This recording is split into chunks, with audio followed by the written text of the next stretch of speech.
বাংলাদেশে ক্ষমতায় যেতে গেলে অথবা ক্ষমতায় থাকতে গেলে ভারতের কোনো না কোনোভাবে আশীর্বাদ লাগেই। আবেগ একটা জিনিস, বাস্তবতার একটা জিনিস। এই নির্বাচনটাকে নির্বাচন মনে করি না। গণঅভ্যুত্থানের সাথে আমরা সরাসরি জড়িত নই, যেটা ছাত্ররা করেছে, আমরা করি নাই। আমি ওটা শুনিনি। যদি হয়ে থাকে আমি তো মিথ্যা বলছি না, আপনি বলছেন আমি ধরে নিচ্ছি বলেছেন, কিন্তু কথা হচ্ছে কি যেহেতু আপনি জামাতের সঙ্গে, আমি তো বিএনপি জামাত এমন কি অশুদ্ধ হইলো, বিএনপি তার সাথে সরকার গঠন করলো, তখন কি আপনি বলছিলেন জামাত এই আপনি এই? আপনি শুনেছেন আমি বলি, বলছিলেন, আপনি শুনেছেন, আপনি শুনেছেন আমি বলেছি কিনা? না কি বলছেন আপনি? আপনি শুনেছেন কিনা? না পাই না, না শুনি নাই। আপনারা কি বলছেন? সেটা আপনার অজ্ঞতা। না, আমি চ্যালেঞ্জ করছি, আপনাকে খুঁজে বের করতে হবে, নইলে আপনাকে এসে জবাবদিহি করতে হবে। এই মঞ্চে জবাবদিহি করতে হবে যে আমি মঞ্জুর আলম পান্নাকে মতলববাদ বলেছি। বিএনপি হোক আর যেই ক্ষমতায় আসুক, দিল্লির সাথে একটা সম্পর্ক লাগবে। কিন্তু ডেফিনেশনও বদলায় দিল ডেমোক্রেসি। দেশনেত্রী বেগম খালেদা জিয়াকে প্রধানমন্ত্রী, উপরাষ্ট্রপতি, এগুলো করারও অফার দেওয়া হয়েছিল এরশাদ সাহেব, এগুলো করারও অফার দিয়েছিল। যে আজকে তো মানুষ 1 বিঘা জমির জন্য পূর্বাচলের জন্য কত কি করে, আর উনি ওই বাড়িটা সরকারের, মইনুল হোসেন রোডের ওই বাড়িটা কিন্তু বলেনি আমার নামে লিখে দাও। সে কিন্তু সরকারের যে 32 নম্বরের কথা যদি আমি বলি, 32টা তাতে অ্যালটমেন্ট হয়েছে। উনি ওই বাসাটাই সরকার দিছে, যতদিন উনি থাকবেন শহীদ রাষ্ট্রপতির পত্নী হিসাবে সেই জন্য থাকবেন। দেখেন, সে কিন্তু কোনোদিন বলেনি আমাকে একটা ঢাকা শহরে একটা প্লট দাও, আমাকে নিয়ে নাও। মানে এই বিক্রি হওয়ার এই জিনিসটা ওনার ছিল না। এই যে রক্তের ধারাবাহিকতা হচ্ছে তারেক রহমান এখানে। এখন তারেক রহমান সাহেবকে কয়টা সিট চান না চান এই ধরনের কথাটা মনে হয় এইভাবে আমাদের কারোই বলাটা কাম্য নয়। এখন আপনার প্রশ্নে উত্তর আসি, প্রশাসন তুমি কার? আমার কাছে মনে হয় প্রশাসনের 60% হচ্ছে দিল্লির প্রশাসনের। একদম স্পষ্ট বলছে, এই প্রশাসনের উপরে আজকের সরকারের কোনো রূপ কন্ট্রোল নাই। কেন? আপনি একটা জিনিস দেখেন, এই সরকার এই প্রজ্ঞাপন দিলেন, কবে প্রজ্ঞাপন দিলেন? 12ই মে 2025। এই প্রজ্ঞাপনের লাস্টে কি বলা আছে দেখেন, আওয়ামী লীগ এর সকল অঙ্গ সংগঠন, সহযোগী সংগঠন, সহযোগী মানে হচ্ছে 14 দল, ভাতৃমিক প্রতিম সংগঠন মানে মহাজোট, সকল প্রকার যাবতীয় কর্মকাণ্ড নিষিদ্ধ করা হলো। 248টা জায়গায় জাতীয় পার্টি কি দিলেন? নমিনেশন সাবমিট করলেন যাদের কর্মকাণ্ড নিষিদ্ধ, এবং সেই 248টা নমিনেশনকে কি করলেন? এই রিটার্নিং অফিসাররা কি বলে দিলেন? বৈধ বলে দিলেন। তার মানে সরকারের যদি কন্ট্রোল থাকে তাহলে এটার ফোর্স অফ, ভাই শিক্ষক ভাই জানে, প্রজ্ঞাপনের ফোর্স অফ লয়ের যেটা, সেটাই হচ্ছে এটা কনস্টিটিউশন দিয়ে বলে দিচ্ছে। তাহলে আপনি আচ্ছা, দ্বিতীয় কথা তার একটা অবাক করা দেয়, আমি ম্যাজিস্ট্রেট হলাম, তাহলে একটা মেয়েকে যদি আমার সামনে নিয়ে আসে, প্রথম কথায় জিজ্ঞাসা করবো কি তার এনআইডি আছে কিনা। কারণ তার যদি বয়স 21 বছর হয়, তাহলে আমি প্রথম কথায় জিজ্ঞাসা করবো তার এনআইডি আছে কিনা। ধরে নেন এনআইডি যদি না থাকে, তাহলে আমার কিন্তু প্রথম ডাউট হবে এনআইডি নাই কেন। তাহলে হয় তার বয়স এনআইডি করার মতো হয়নি, তাহলে আমি কি চাবো? জন্ম নিবন্ধন চাবো। একটা মেয়েকে আপনি 9 দিন জেলখানায় রাখলেন, 9 দিন, আপনি তার রিমান্ডের আবেদন করছেন কিসের জন্য? 50,000 টাকা চাঁদার জন্য। 50,000 টাকা চাঁদার দাবিতে কোনদিন রিমান্ড শুনানি হয়? আচ্ছা হলো, আপনি রিমান্ড যে দিলেন, একবার আপনি চিন্তা করলেন না যে এই 21 বছর যে এখন যেটা বাড়াইছে, 17কে 21 করা হয়েছে, তা আপনার একটা কমন সেন্স নেই? আমরা একটা মেয়েকে দেখলে তো আমি বুঝি ইন্টারমিডিয়েট পড়া একটা মেয়ে কিভাবে 21 বছর হয়। ইন্টারমিডিয়েট একটা মেয়ে পড়ে তারিখ। তাহলে কথা হচ্ছে সরকারের কন্ট্রোলটা কোথায় নাই? ওই যে পুলিশ যেটাকে 17 থেকে 21 করলো, পুলিশের উপর নাই, সরকারের কন্ট্রোলটা কার উপর নাই? দেখেন ওই যে লোকটা রিমান্ড দিল যে ম্যাজিস্ট্রেট, তার উপরে নাই। এবং আরেকটা জিনিস দেখেন, রিমান্ড হলো সকালবেলা 12টার সময়, তাই না? এটা সার্টিফাইড কপি লাগে, ভাইও ভালো জানে, একটা সার্টিফাইড কপি পাইতে জেনারেলি 1 দিন লাগে। এই সার্টিফাইড কপি তাড়াতাড়ি আসলো, সার্টিফাইড কপির পরে বিকালবেলা শুনানি হলো, একটা অবৈধ যে জিনিসটা দেওয়ার কথাই না সেটাকে অবৈধ ঘোষণা করলেন। এজন্য সরকারকে আমি সাধুবাদ দিই। কিন্তু যে প্রক্রিয়াতে হলো, সরকারের যদি কন্ট্রোল থাকতো এই প্রক্রিয়াতে যাওয়ার কোনো দরকার ছিল না। কি কারণে এই কথাটা বললাম? দেখ, জুলাই যোদ্ধাদের উপর আপনি প্রমিস করলেন যে তারা যোদ্ধা, তারা এরপর বাতিল হয়েছে, জামিনও তো হয়েছে। হ্যাঁ, আমার কথা জামিন হবে কেন? আপনি তো যেখানে প্রথম দিনই শপথ করছেন জুলাই সনদে যে এদেরকে ইন্ডিমিনিটি দেওয়া হবে, 73 সালে যে ইন্ডিমিনিটি দেওয়া হয়েছে, 75-এ যে ইন্ডিমিনিটি দেওয়া হয়েছে, সেই ইন্ডিমিনিটি দেওয়া হবে। এই কথা বলার পরও, এই এসআরও থাকার পরও প্রশাসন আপনার কথার বাইরে, আপনি তো ঋণ খেলাপির কথা বলেন, তারা একটা মেকানিজম তৈরি করতেছে 2008-এর মতো একটা ইলেকশন করা যায় কিনা। এটা আপনার এটা আমার মন্তব্য। এই প্যারালাল। একটা প্রশ্ন যে তারেক রহমানকে নিয়ে যেটা বললেন আপনি, যে যিনি শহীদ প্রেসিডেন্ট জিয়াউর রহমান, বেগম খালেদা জিয়ার রক্তধারা হয়ে তিনি এসেছেন, আপনি একটা ভিডিওতে বলেছেন তারেক রহমান যদি কোনো দাসখত দিয়ে আসে তাহলে তার মৃত্যু খুবই কাছাকাছি। আপনার কি মনে হয় তিনি কোনো দাসখত দিয়ে এসেছেন? না, এই কথাটা আমি বলছি, আগে বলছি, যদি আমি বলছি আমি বিশ্বাস করি না এই কথাটুকু ওখানে আসেন। আমি বিশ্বাস করি না, আমি বিশ্বাস করতে চাই না। কেন বিশ্বাস করতে চাই না? ভাইরে, পৃথিবীতে সব কিছুর আগে বাবা মা। আর যে মা এই দেশকে আগে ধারণ করছে এবং করে এই দেশকে আঁকড়ায় ধরেছিল শেষ দিন পর্যন্ত, নিজে প্রয়োজন হয়েছে জেলখানার মতো, তার মাকে আমি তার চেয়ে বেশি ভালোবাসবো, এটা হতে পারে না। কিন্তু আমার কথাটা কি দেখেন, তার বাবাকে মেরে ফেলে দিয়েছে কে? ইন্ডিয়া, এটা তিনি জানেন। তার মাকে ক্ষমতা থেকে 2006 সালে ফেলে দিয়েছে ইন্ডিয়া, এটা তিনি জানেন। 2008 সালে তাদের দুই ভাইয়ের মুক্তির বিনিময়ে খালেদাকে জিম্মি করে 2008 সালে ইলেকশনে নিয়ে গেছেন, এটা উনি জানেন। গত তিনটা ইলেকশনে তার দলের কোন কোন নেতার কারণে আন্দোলন চাঙ্গা হয়নি এবং বেগম খালেদা জিয়া দেশনেত্রী যেভাবে নির্যাতিত হয়েছে সেভাবে কোনো প্রবল আন্দোলন তৈরি করা যায়নি ইন্ডিয়ার ইশারায়, এটা উনি জানেন। সো সবকিছু তো ওনার জানা। তারপরে আমি কেন বিশ্বাস, কিন্তু আমাদের খটকাটা কোন জায়গায়? আজ পর্যন্ত দল হিসাবে বিএনপি আনন্দবাজার পত্রিকার কোনো স্টেটমেন্ট দেননি। যে আনন্দবাজার পত্রিকা যেটা ক্লেম করছে সে তো রিউমার ছড়াবে, তাহলে রিউমারের আমাকে তো পাল্টা জবাবটা দিতে হবে। বা এই 300 ফিটে যখন দেশনেত্রীর সন্তান আসলেন, তিনি প্রথম দিনে বলতে পারতেন যে আমাদের, কিন্তু সেটা কি হয়েছে সেটা আমি কেন আপনাকে বললাম। গতদিন যখন ইয়ার সাথে বসছেন, এবি পার্টির আমাদের ফুয়াদের সাথে বসছেন, তখন কিন্তু উনি এই কথাটা বলছেন যে আমাদেরকে স্ট্যান্ডিং এক জায়গায় দিতে হবে, সেটা জুলাই সনদের। আর জুলাই সনদটা হচ্ছে কি ভারতীয় আধিপত্যবাদের বিরুদ্ধে। কিন্তু জনগণকে জানানোটা অ্যাজ এ রাজনৈতিক নেতা হিসেবে তার কর্তব্য। যতক্ষণ না জানাচ্ছে ততক্ষণ কিন্তু এই ধোঁয়াশাটা থাকবে। আর লাস্টের কথাটা বলছি কেন মৃত্যু, ভারত যখন আপনাকে সমর্থন করবে তখন তার স্বার্থ, তার স্বার্থের উল্টা দিকে আপনি চলে গেলে সে আপনাকে কোনোদিন টিকে থাকতে দিবে না। সে কারণে আপনি সন্দেহ করেছেন, আশঙ্কা করেছেন। এনসিপি শীর্ষ নেতা নাসিরউদ্দিন পাটোয়ারি বলেছেন বিএনপির সঙ্গে এনএসআই প্রধানের মিটিং নির্বাচনী আচরণবিধি লঙ্ঘন বলে তিনি মন্তব্য করেছেন। 110-20 সিট নিয়ে এরকম হতে পারতো। ওয়ান, বিএনপিটা কবুল করে নাই। 2018 সালে যদি বিএনপি শুধু একটু হালকা কবুল করতো তাহলে বেগম খালেদা জিয়াকে জেলখানায় যেতে হতো না। এবং আজকে সবাই যেটা মনে করছেন যে বেগম খালেদা জিয়ার উপর স্লো পয়জনিং করা হয়েছে, এটা আর শিকার হতে হতো না। এবং তাকে প্রায় 2 বছরের বেশি 25 মাস তাকে জেল খাটতে হতো না। জেলে এবং নির্জন কারাবাসে। আপনি ভাইয়ের কাছে আলাপ করেন যে ইয়াতে সিআরপিসির সেকশন কত 54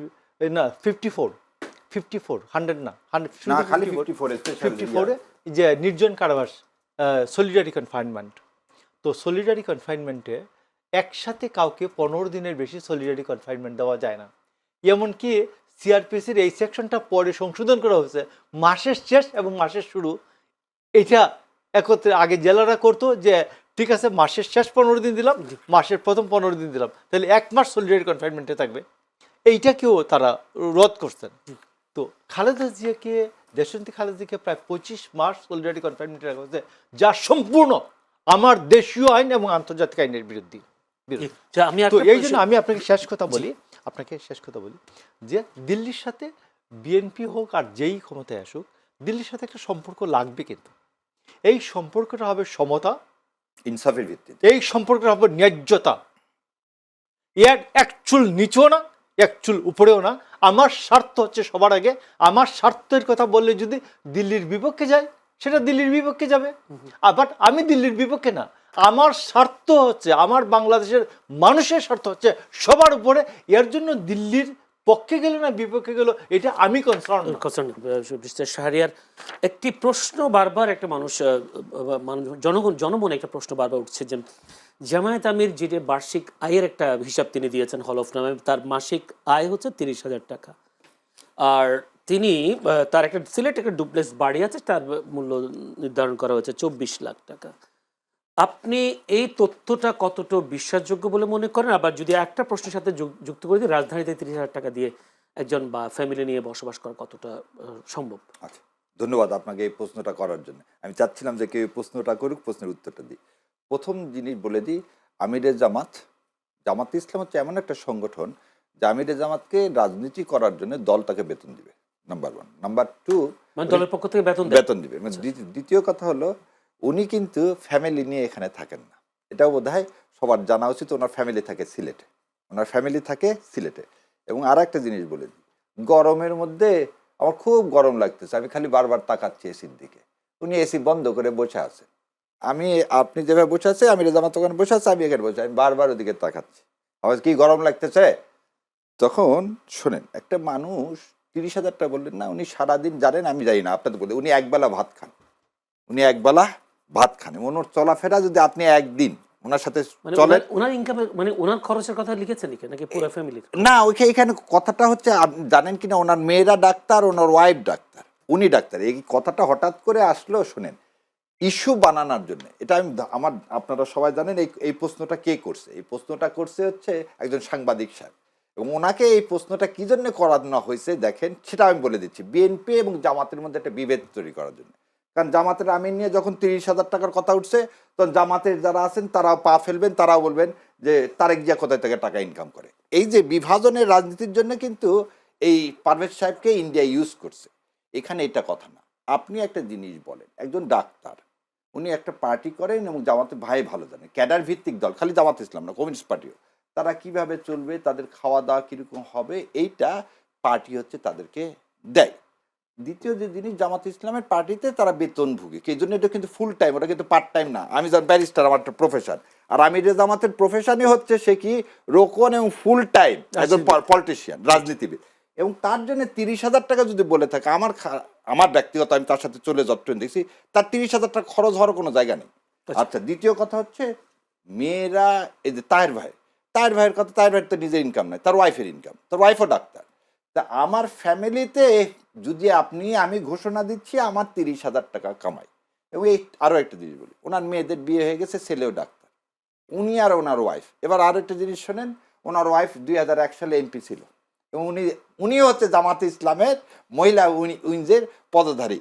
তাহলে দুইজন মানুষ, দুইজনে জামাতে ইসলামের ফুল টাইম কর্মকর্তা, তাদের টাকাটা খরচ হবে কোথায় থেকে?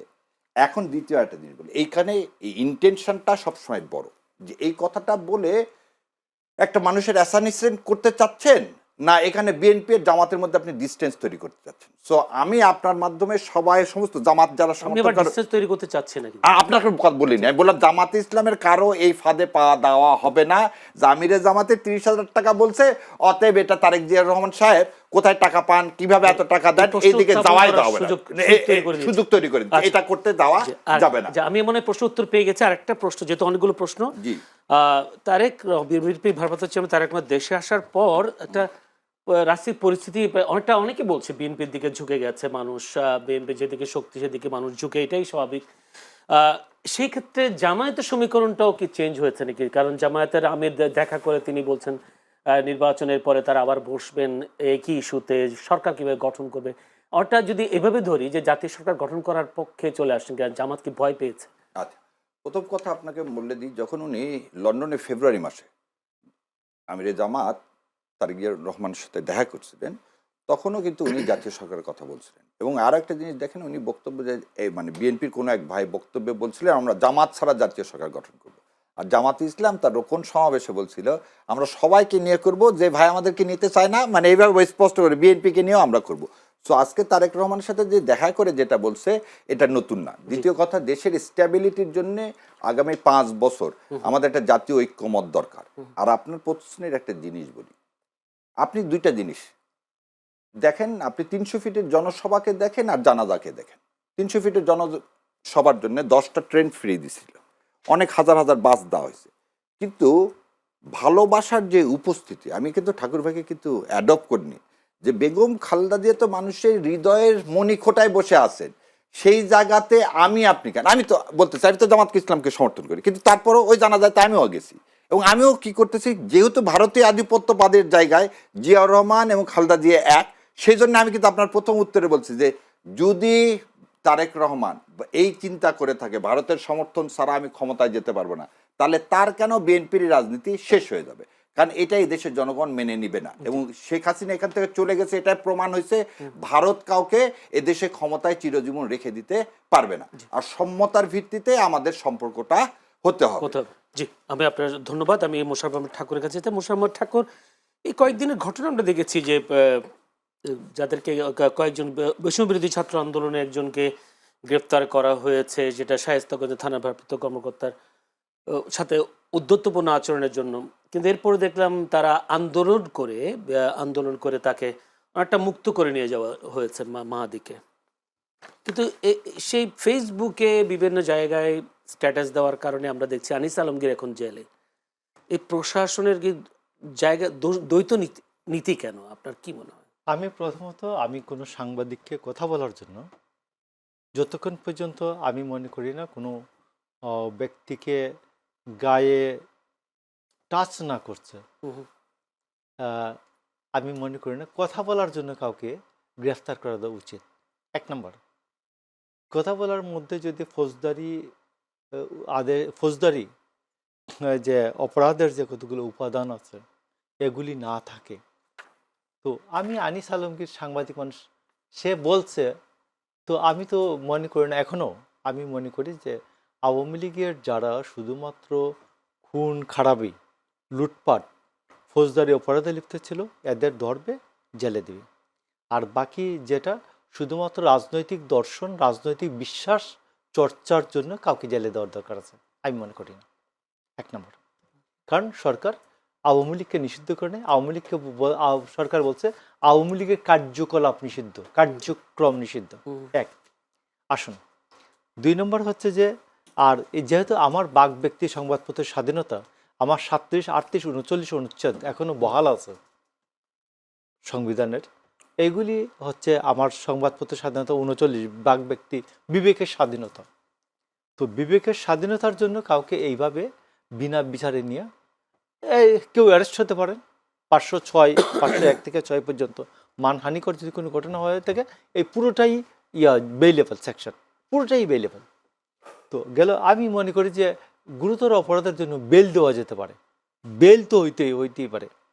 যেমন সে আপনি শায়েস্তাগঞ্জের যে ছেলেটা, আমাদের উকিল সাহেবরা বলছেন মুখ ফসকে বলেছে, তার এই কথাগুলি বলা উচিত হয় নাই যে আমরা সন্তোষকে উল্টা করে ঝুলিয়ে পুড়িয়ে দিয়েছিলাম, এটা বলা উচিত হয়নি।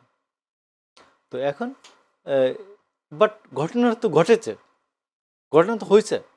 তো সেই ক্ষেত্রে জুলাই সনদের যে প্রটেকশন তার আছে, জুলাই সনদের প্রটেকশন আছে ওই সময়ের, তো এইসব মিলিয়ে, বাট জুলাই সনদকে এটা আমি ব্যবহার করার পক্ষে নই এইরকম করে। আরেকটা আসুন, আপনি জাতীয় সরকারের প্রশ্নে এবং আয়কর আইন আর গণতন্ত্রের বিরোধী দল, আয়কর আইনের প্রশ্নে আমি মনে করি যে আয়কর আইনটা আমাদের এখানে এইরকমই অবাস্তব একটা আয়কর আইন। আমি 3,60,000 টাকা, 3,50,000 টাকা পর্যন্ত আমার ট্যাক্স ফ্রি। তো আমার তো ভাই মধ্যবিত্ত সংসার চালাইতেও মাসে 1 লাখ টাকা লাগে মানুষের। তো এটাকে তাইলে এটা 12 লাখ টাকা আমার শুধু খাবারের জন্য, আমি যে এই যে চা খাইতেছি এটার মধ্যে ভ্যাট দেওয়া আছে না, এই যে টি ব্যাগ, এটা ভ্যাট দেয় নেই, ভ্যাট দেয় নেই, ভ্যাট তো দিয়েছে। এই যে এই পানিটা গরম করছে, এই ইলেকট্রিসিটির মধ্যে ভ্যাট দেওয়া আছে না। তো আপনি সর্বক্ষেত্রে ট্যাক্স নিচ্ছেন, তো আপনি আমার খাবারটা ফ্রি করেন, অন্তত খাবার আর বাড়ি ভাড়া ফ্রি করেন। এইটা আপনি কি বুঝতে চাচ্ছেন? আপনার মাসে 1 লাখ টাকা খরচ, আপনার বছরে 12 লাখ তো মিনিমাম। কিন্তু জামায়াত আমিরের এই 30,000 টাকাটাকে আপনি বিশ্বাসযোগ্য মনে করেন কি? না, 8 থেকে 10 লক্ষ টাকা ট্যাক্স ফ্রি করা দরকার। আচ্ছা, ট্যাক্স ফ্রি কথা বলছেন আপনি। তারপর বলা উচিত যে একজন মানুষের ফ্যামিলি বাঁচতে এই লাগে, তার এইভাবে তার ট্যাক্স ফ্রি স্ল্যাব করে দেওয়া উচিত। এটা বাস্তবসম্মত। এই আমাদের যে ট্যাক্সের স্ল্যাবটা, এটা বাস্তবসম্মত না গেল ওইটা, এবং এটা নিয়ে আমি কোনো নোংরামির পক্ষে নেই। নাম্বার 2 হচ্ছে জাতীয় সরকার। দেখেন, আমি আপনাকে 1 মিনিট সময় নেব, পরে দরকার হলে 1 মিনিট বাড়ি। 1948 সালে যেখানে লিয়াকত আলী নুরুল আমিনরা, যেখানে লিয়াকত আলীরা যেটা ভুল করলেন যে অপোজিশনের যে একটা স্পেস দেওয়া দরকার, শেরে বাংলা সরোয়ার দিকে অ্যাকোমোডেট করলেন না, তারা শেরে সরোয়ার দিকে আনসিটেড ঘোষণা করে দিলেন। শেরে বাংলা একে ফজলুল হককে আনসিটেড ঘোষণা করে দিলেন। যে এই যে করে যে এইটা যে ডেমোক্রেসি চর্চার যে পথটা রুদ্ধ করে দিলেন, যার জন্য 54 সালে পাকিস্তান 52 সালে এটা শেষ হয়ে গেছে, 54 সালে এটার যুক্তফ্রন্টের নির্বাচন এটা হলো। ছোট করতে হবে। আরেকটা হলো আমি আপনাকে বলতেছি, শেখ মুজিব যেটা 1972 সালে এবং ওই একই সময় জওহরলাল নেহরু 1948 সালে ওদের একটা অপোজিশন তারা তৈরি করে দিতে পারছে। আচ্ছা আসুন, 1972-এর শেখ মুজিব 73-এর নির্বাচনে 7 সিট দিলেন অপোজিশনকে, যেটা অপোজিশনের স্পেস ছাড়তে পারলেন না। বাট 79-তে শেখ জিয়াউর রহমান 93 সিট ছেড়েছেন অপোজিশনকে, এমনকি মোহাম্মদ তোহা যিনি গুপ্ত রাজনীতি করতেন। তো সেই কারণে আমি বলতেছি আইডিয়াল থেকে আইডিয়াল 12 সিট মনে হয় পাইছিল, আইডিয়াল 10 সিট না 12 সিট। তো সেই ক্ষেত্রে আমরা মনে করি যে তারেক রহমানকে এখন তাকে সবাইকে নিয়ে আলোচনা করে এটা ঠিক করতে হবে, আমার অপোজিশনের জন্য স্পেস ছাড়তে হবে। আমি যদি একটা প্রশ্ন করি, শেষ করে দিতে হবে, সেটা হচ্ছে জামায়াতকে তো তার জাতীয় সরকার নেবেন না এরকম না, এখন কি বিএনপির সেই নীতি চেঞ্জ হয়েছে কিনা, জামায়াতকে জাতীয় সরকার নেবে? জামাতের সাথে যখন জাতীয় সরকারের কথা ছিল তখন এটা ফ্যাসিস্ট হাসিনা উপস্থিত ছিল। আজকে আমার এখানে বাংলাদেশের দায়িত্বশীল অপোজিশনটা কে হবে এটা সবাই বসে বলা উচিত, যে একটা দায়িত্বশীল সরকারি দল থাকবে, যেমন একটা দায়িত্বশীল অপোজিশনও থাকবে। যেমন একসময় ইংল্যান্ডে বলা হয়তো হার লয়াল অপোজিশন, আমরা হার লয়াল অপোজিশন না বললে ইয়েস হার লয়াল অপোজিশন, রাষ্ট্রের জন্য লয়াল অপোজিশন, রাষ্ট্রের জন্য লয়াল অপোজিশন একটা দরকার। তো ভাই জি, এখানে সবাই জাতীয় সরকার বসে থাকেন তাহলে বাকশাল হয়ে যাবেন। বাকশাল মানে জাতীয় সরকার মানে বিরোধী দল বানাতে চাচ্ছেন জামায়াতকে? আমি না, আমি বিরোধী দল বানানোর যে কোনো দল, আচ্ছা আমি বলছি যে কোনো কেউ একটা দায়িত্বশীল সরকার হবেন, একটা দায়িত্বশীল বিরোধী দল হবে। ধন্যবাদ। তাইলে ডেমোক্রেসি চর্চাটা হবে। আচ্ছা, যে শাহরিয়ার কবির ব্যারিস্টার, এনসিপির তো যুক্ত হওয়ার পর জামায়াতের নারী নেত্রীরা বের হয়ে গেলেন। এটা কেউ কেউ বলছেন যে নারী, যেহেতু জামায়াতের কোনো নারী প্রার্থী নেই, তাদেরও সেই সুযোগ নেই, যে এনসিপির নারী নেত্রীরা তারা সেই কারণে বের হয়ে গেছে। আবার কেউ কেউ বলছেন জামায়াতের কারণে এনসিপি এগুলো বাদ দিতে বাধ্য হয়েছে। আসলে বিষয়টা কি? আচ্ছা, তার আগে আপনার আগের প্রশ্ন ভাই ঠাকুর ভাই যা বলছে তা অ্যাডপ্ট করে নিয়ে পাশে একটু যোগ করি। কাদের সিদ্দিকীর কাদেরিয়া বাহিনী তারা 71 সালের পরে কিন্তু বলতে এত লোককে এত জায়গায় হত্যা করছে। মরহুম আব্দুল জলিল আমাদের প্রাণপ্রিয় নওগাঁর নেতা, উনি বলছেন উনি এবং ভাষা সৈনিক মতিন এনারা বগুড়ার স্টেট ব্যাংক লুট করে সেই সময় যুদ্ধের খরচ চালাইছেন। সো আপনি যুদ্ধকালীন সময় যে কাজগুলো করবেন সেই কাজগুলোকে পরবর্তীতে কিন্তু আপনি বলতে পারবেন না এটা অপরাধ। ঠিক একই জিনিস এই মাহাদির ক্ষেত্রে ভাই যে ইন্টারপ্রিটেশন দিল, মাহাদির বলা উচিত হয়নি, আমি এটাকে সমর্থন করি না। আমার কথা হলো সে যে ওয়েতে বলছে সেটা হয়তো কারেক্ট না, কিন্তু সে যে কাজটা করছে এর জন্য he should not be punish. কারণ তাকে ইন্ডিমিনিটি দেওয়া হয়েছে, কারণ মুক্তিযুদ্ধে তো আপনি মানুষ খুন করছেন, অন্য সময় তো তার ফাঁসি হতো। সো যে সেপাহি গুলি করে আমার 5 জন ভাইকে হত্যা করলো সেই লোকটাকে আমার ডিটার করে তো এই বিপ্লবটা হয়েছে। সো মাহাদির এই স্টেটমেন্টের কারণে আপনি তাকে ভিতরে ঢুকাবেন, যেখানে গভর্নমেন্ট নিজে বলছে হি ইজ ইনডিফাইড, তাহলে এটা দ্বৈত আচরণ। দ্বিতীয় একটা জিনিস বলি, আপনি এই সাংবাদিক ভাইয়ের কথা বলি, শোনেন, মত প্রকাশ স্বাধীনতা সবার থাকবে, কিন্তু আপনি কোনো এজেন্ডা কারো বাস্তবায়ন করবেন না এবং প্রভোক করবেন না, যে প্রভোকেশনের ফলে দেশে অস্থিরতা তৈরি হয়। যেমন সুরভির ক্ষেত্রে যখন আমি আজকে সকালবেলায় বললাম যে সরকারের একজনকে এই সাংবাদিকের বিরুদ্ধে ব্যবস্থা নিচ্ছে না কেন, বললো ভাই সাংবাদিকের বিরুদ্ধে ব্যবস্থা নিলে এরা বলবে মত প্রকাশ স্বাধীনতা আমরা বাধা দিচ্ছি। আমি বললাম তাহলে পুলিশকে তুমি করতেছো না কেন 17 থেকে 21 করার জন্য? বললো ভাই পুলিশ নাই, তাদের মনোবল ভেঙে গেছে। এই কথা বলে আইজি সাহেব নিজেই বলতেছেন। আর নতুন করে এই যে সমস্ত ছাত্ররা বলছে পুলিশের কে এই মানে জুলাই বিপ্লবকে বাধাগ্রস্ত করছে তাদের একটা লিস্ট করা। এটা শুনে পুলিশের মধ্যে নাকি মনোবল ভেঙে যাচ্ছে। তাহলে ওই ভাই যে কথা বললো, আমরা কিন্তু এটা মানে আনইউজুয়াল পরিবেশের মধ্যে আছি। সো আমাদের অনেক কিছু অনেকভাবে কম্প্রোমাইজ। এবার আপনার প্রশ্ন আছে, মেয়েদেরকে সিট দিবেন বলে আমিরে জামাত বাংলাদেশ জামাত ইসলামের বোনদেরকে সিট দেননি, আপনাকে একদম সত্যি কথা বলে দিলাম। এবং আমাদের কাছে লিস্টই দেওয়া হলো 15 থেকে 20টা যে এনসিপির এরা কি করবে এই মেয়েগুলোকে দেওয়া হবে। দেখেন আপনার ডক্টর মিতুকে জামাত ঘোষণা দিয়েছিল না, জামাত এটা বলেই দিছিল যে তোমাদের যেহেতু মেয়ে দেওয়া হচ্ছে সেজন্য আমরা ওই সিটগুলোতে দিব না, মেয়েদের দিচ্ছি না, কারণ তোমরা তো মেয়ে দিচ্ছ। এবং আপনি একটা দিন ডক্টর মিতুকে দেওয়া হলো না ঝালকাঠিতে, ডক্টর মিতু তো এনসিপিরই। এখন এনসিপির যে বোনেরা তারা আজকে যে জামাতের সাথে আপনি যদি বলেন যে জামাতের সাথে আমার কি কারণে আপনি চলে যাবেন, এটা আপনার রাজনৈতিক আদর্শ, কিন্তু মেয়েদেরকে সিট দেওয়া হবে না এইরকম কোনো ব্লেম, বরং জামাত ক্ষতিগ্রস্ত হলো যে এই মেয়েগুলো চলে যায়। এই মেয়েগুলো যদি এনসিপি হয়ে থাকতো তাহলে এত তো সব কনফার্ম সিট। এবং আরেকটা জিনিস দেখেন, জামাত কিন্তু বলেনি এনসিপিকে তোমার এই 30টা সিট দিলাম, তা কিন্তু বলেনি, বলছে 30টা সিট দিলাম, যাকে ইচ্ছা যেখানে ইচ্ছা তুমি কি দাও, নমিনেশন দাও। হাদির জায়গাতে কি হলো, উইথড্র করা হলো না জামাতের প্রার্থী, যেখানে যেখানে প্রার্থী এনসিপির জন্য কিন্তু এই ওপেন কি চেকটা দিয়ে দেওয়া হয়েছে। সুতরাং এই মেয়েদেরকে অ্যাকোমোডেট করার জন্য জামাত নিজে বরং তার প্রার্থীদেরকে দেয়নি। সেই কারণে আজকে ডক্টর মিতু সিট দেওয়ার মাধ্যমে প্রকাশ পায় যে এখানে জামাতে ইসলামের সাথে এই মেয়েগুলোর কোনো সম্পর্ক নাই, রেদার এদের হয়তো নিজেদের পারসেপশন হয়তো আলাদা। কারণ এনসিপি তো কোন তার যে আদর্শ, সে আদর্শ কিন্তু এখনো তারা জুলাইয়ের বাইরে কোনো আদর্শ এখনো সেট করতে পারে নাই। তো তারা যতকাল যেটা দেখলাম তারা বললো কেন বিএনপির সাথে যায়নি, জামাতের সাথে গেছে। এখানে কিন্তু একটা কথা তারা বলছে, এই নাসিরুদ্দিন পাটোয়ারি কি বলছে, যে আমরা ব্যালেন্স করে দেখছি, যে আমাদের কাছে মনে হয়েছে ভারতীয় আধিপত্যবাদের বিরুদ্ধে যাদের কঠোর অবস্থান আমরা সেদিকে যাব। এখন সেটা নাসিরুদ্দিন সাহেবই বলতে পারবেন, যিনি জামাতের মধ্যে এটা যদি বেশি দেখে থাকেন সেজন্য জামাতের কাছে আসছেন, অ্যান্ড কেন দেখছেন কিভাবে দেখছেন উনি ভালো জানেন। তবে আমাদের কথা যে লাস্ট এদেশে আপনি যেভাবেই বলেন ভারতীয় আধিপত্যবাদের বিরুদ্ধে, ভাই যেটা বলে শক্ত বিরোধী দল লাগে, কিন্তু তার আগে আপনাকে ইনস্টিটিউশনগুলো দাঁড় করাতে হবে।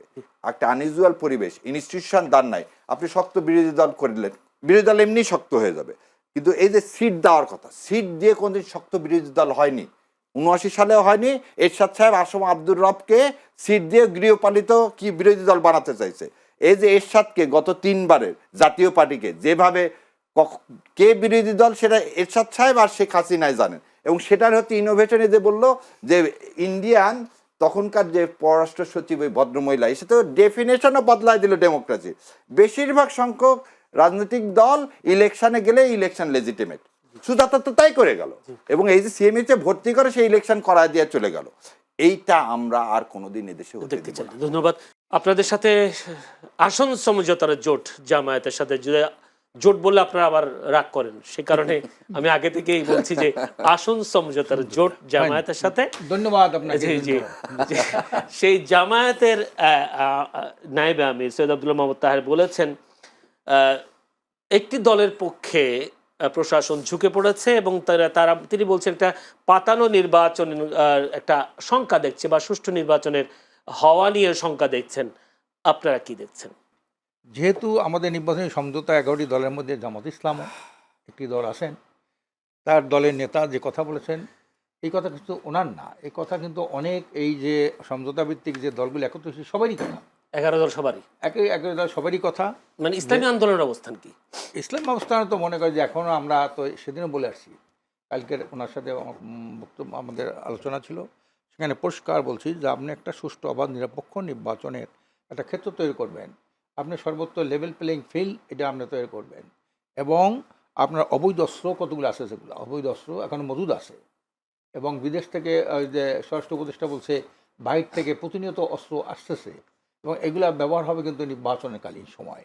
হ্যাঁ, এখনো হচ্ছে আর কি, ওই সময় আরো বেশি হবে। কিন্তু উল্টো অস্ত্র তো আপনি সরকার পক্ষ থেকে দিচ্ছে, আবার হ্যাঁ উল্টো অস্ত্র তো সরকারের পক্ষ থেকে দেওয়া এইটা হচ্ছে। দেশে তো সিকিউরিটির জন্য তাদের, কিন্তু অবৈধ Government অস্ত্র তো আর দেওয়া সিকিউরিটির জন্য না, এটা নিয়ে তো তারা সহিংসতা করবে, এই খুন খারাপি করবে ইত্যাদি ইত্যাদি, সহিংসতা করবে ইত্যাদি, ভোটের সময় সেন্টার দখল করবে, কন্ট্রাক্টে করে, এটা তো বিগত দিনে আমরা দেখেছি। কাজী এইটা হলো দ্বিতীয় নম্বর অবৈধ অস্ত্র। 3 নম্বর হলো প্রশাসন যারা আছে, এই প্রশাসনের যারা আছে তারা দেখছে কোন দল ক্ষমতা যেতে পারে, নিজেরাই কিন্তু নিজের এই যে তাদের যে দুর্বৃত্তায়নের যে চরিত্র এই ঢাকা দেওয়ার জন্য কোন দলটা যেতে পারে তার পক্ষে তারা গুণগান গাচ্ছে, এবং তার পক্ষে এই যে আপনি দেখেন মান্না ভাই আজকে একটা সুন্দর কথা বলছে যে কেমন প্রশাসন, আমি একই ব্যক্তি 2 জায়গায় আমি মনোনয়ন ফর্ম সাবমিট করলাম, এক জায়গাটা বাতিল হলো, এক জায়গাটা অবৈধ অবৈধ, একজন বৈধ হয়ে গেল। এই দেখেন অবস্থাটা, এরা কারা করলো? ওখানে যে বৈধ করলো কে, এখানে অবৈধ করলো কে? কাজে এই প্রশাসন এইটা কিন্তু ফ্যাসিস্ট সরকারের মধ্যে যারা ছিল তাদের চরিত্রবান, তাদের যে কি বলে এটাকে, তাদের ভূমিকাকে যারা সরকারের পক্ষে ব্যাপক হারে প্রচার করেছেন এই প্রশাসন, তারা কিন্তু ওইখানেই বসে আছে। কাজে এই দিক থেকে 3 নম্বর হলো যে প্রশাসন নিরপেক্ষতা, এটা করা। 4 নম্বর যেটা হলো আধিপত্যবাদী শক্তি যারা বারবার আমার এই দেশটাকে, বিশেষ করে থার্ড ওয়ার্ল্ডের দেশগুলোকে রাজনীতি নিয়ন্ত্রণ করে, কিন্তু কতগুলো বিদেশি শক্তি, একটা হলো আধিপত্যবাদী শক্তি, আর হলো সাম্রাজ্যবাদী শক্তি। তারাই কিন্তু ইতিমধ্যে আসা যাওয়া শুরু হয়েছে। গতকালকে দেখছেন আপনি ওই যে ইউরোপিয়ান ইউনিয়নের একটা গ্রুপ আসছে, এরা কিন্তু নির্বাচনে যখন ওঠে ইউরোপিয়ান ইউনিয়ন আসে, জাতিসংঘের প্রতিনিধি আসে, কমনওয়েলথের প্রতিনিধি আসে, এই তারপরে ইন্ডিয়ার আসে, যুক্তরাষ্ট্রের আসে, এভাবে আসে। 2024 সালেও তো দেখেছি হ্যাঁ, সবসময় নির্বাচন। এরা হুমকি খাই পড়ে। অথচ এই যে আপনি দেখেন প্রতি সপ্তাহে 2-3 গ্রুপ আসে যাইতো 24 সালে, অথচ এই নির্বাচনটাও কিন্তু তারা পরবর্তীতে বৈধতা দিয়েছে। তার সরকারের সাথে তারা চুক্তি বাণিজ্য সবকিছু করেছে। যে প্রশাসনের কথা বলছে, যে ফ্যাসিবাদী প্রশাসন, এই ফ্যাসিবাদী প্রশাসনের অধীনেই তো আপনারা নির্বাচনে যাচ্ছেন। না, এইটা তো চিহ্নিত হচ্ছে না, এটা তো গাপি মারা বসে আছে, আমি চিনতে পারতেছি না যে কে ওই ফ্যাসিবাদী, কিন্তু তার কার্যকলাপে কিন্তু এটা প্রমাণ হচ্ছে। এই যে অনেকেই কিন্তু ডুয়াল নেতৃত্ব, ডুয়াল নাগরিকত্ব নিয়ে অনেকটা বাদ পড়ছে বা স্থগিত হয়েছে, কিন্তু অনেকের কিন্তু কেউ কিছুই হয় নাই। এর মধ্যে আমি এবার ছোট প্রশ্ন করে আমি পান্না ব্যাখ্যা যাবে, আপনাকে লেভেল প্লেইং ফিল্ড এখন দেখছেন কিনা, বা যদি না দেখেন তাহলে এখনো লেভেল প্লেইং ফিল্ডের অবস্থা এখনো হয় নাই, এখনো মারামারি আছে। এখন প্রার্থীদের আপনারা দেখছেন যে টাকা সাবমিট করতে গেছে স্বতন্ত্র, তাকে ঘাট ধরে বের করে দিল।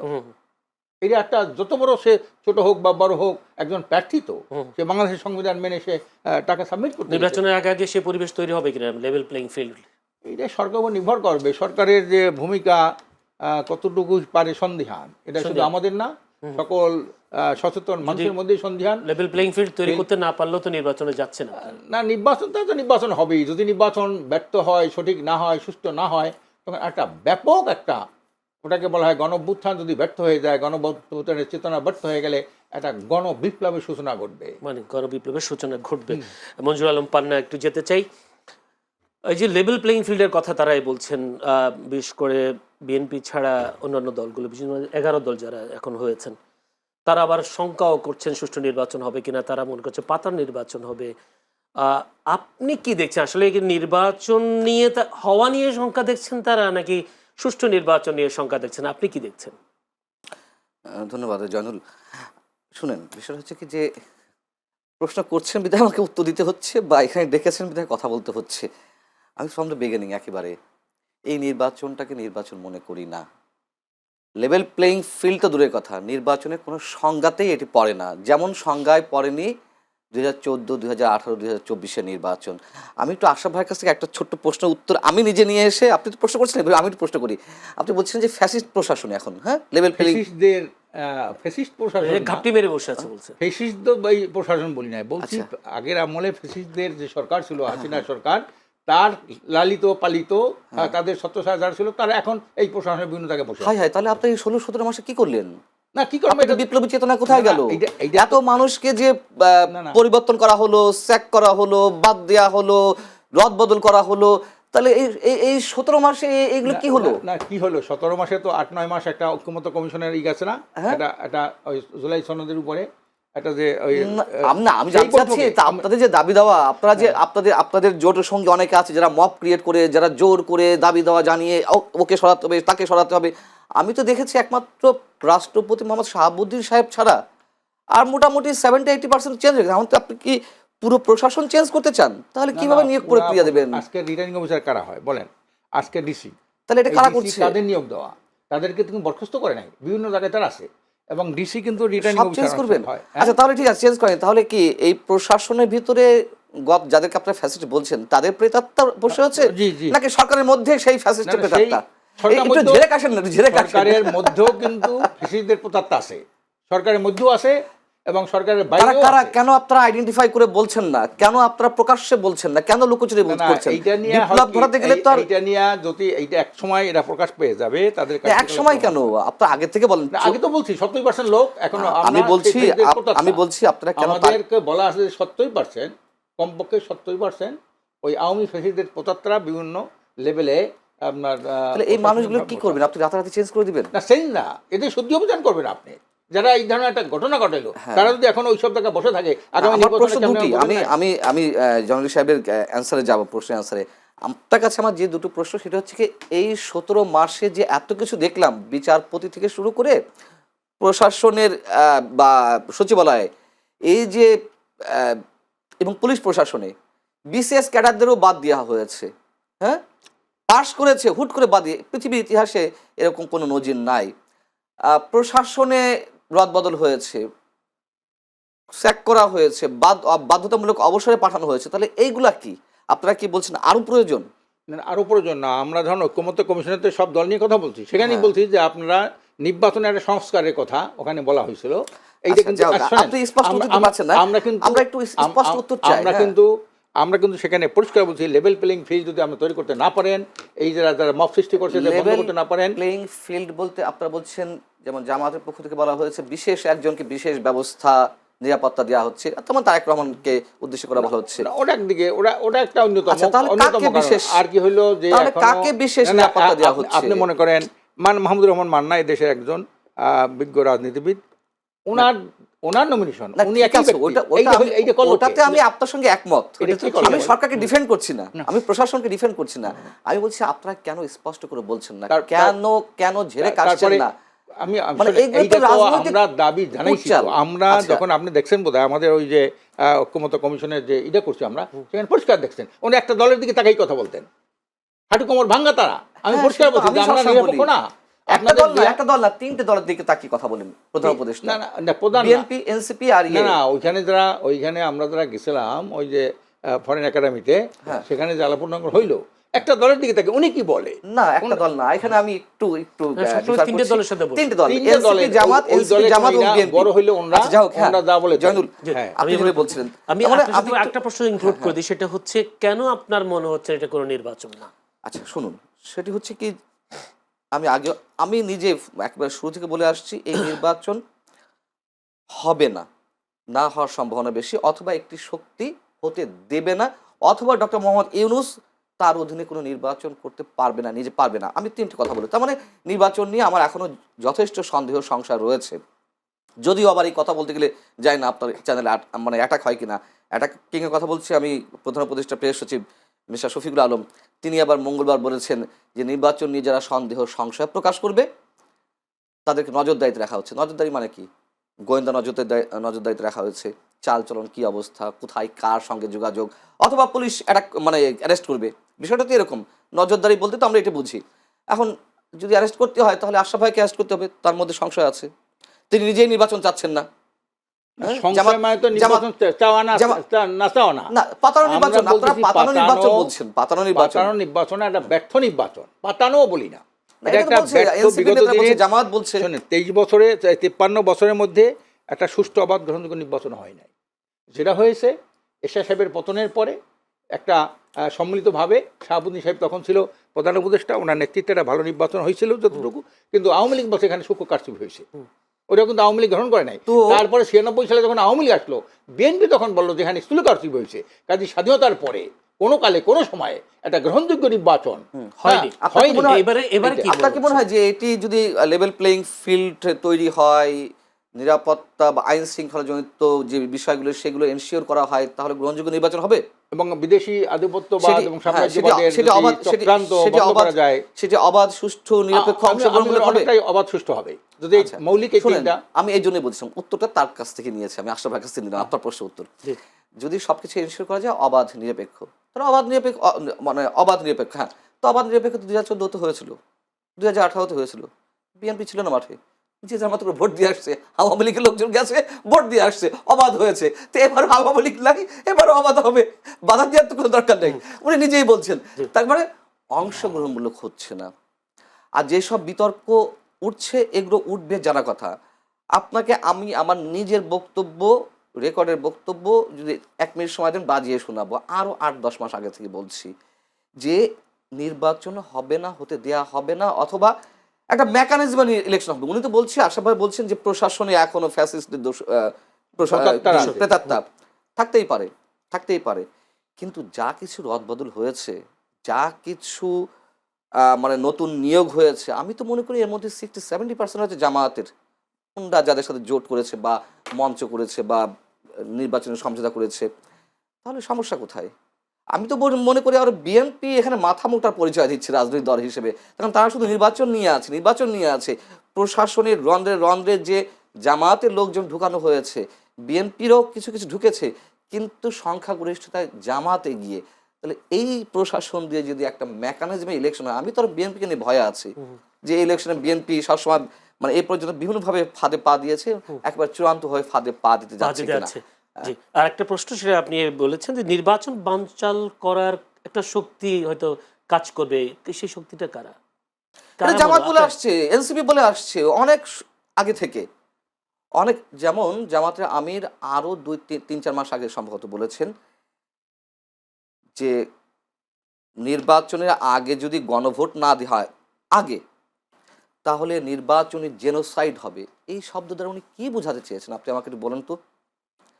সেই গণভোট তো একই দিনে হচ্ছে। যেমন ইসলামী আন্দোলন বাংলাদেশ, আমাদের আশরাফ ভাইয়ের যে দল, তারা বলেছিল পিআর পদ্ধতির সংসদ চালু করতে হবে, সমস্যা করতে হবে।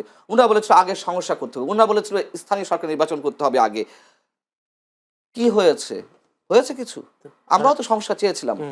আর সংস্কার যে বলে কয়ে আনুষ্ঠানিকভাবে টেবিলে বসে ঘোষণা দিয়ে সমস্যা করতে হবে এমন তো কোনো কথা নয়, সমস্যা তো চলমান প্রক্রিয়া। তো এই যে বিষয়গুলো ঘটলো, এই যে মানুষের সঙ্গে প্রতারণা করা হলো, মানুষের ট্যাক্সের টাকা কোটি কোটি টাকা খরচ করা হলো, যে ঐক্য মঞ্চের নামে, কি মঞ্চ, ঐকমত্য কমিশনের নামে, এর জবাবদিহি কে করবে? এবং আমি ছোট্ট একটা এক্সাম্পল দিই। সংবিধান সংস্কার কমিশনের আমাদের মহামান্য চেয়ারম্যান ছিলেন ডক্টর আলী রিয়াজ সাহেব। বাংলাদেশের নামটাও পর্যন্ত বদলানোর প্রস্তাব দিল।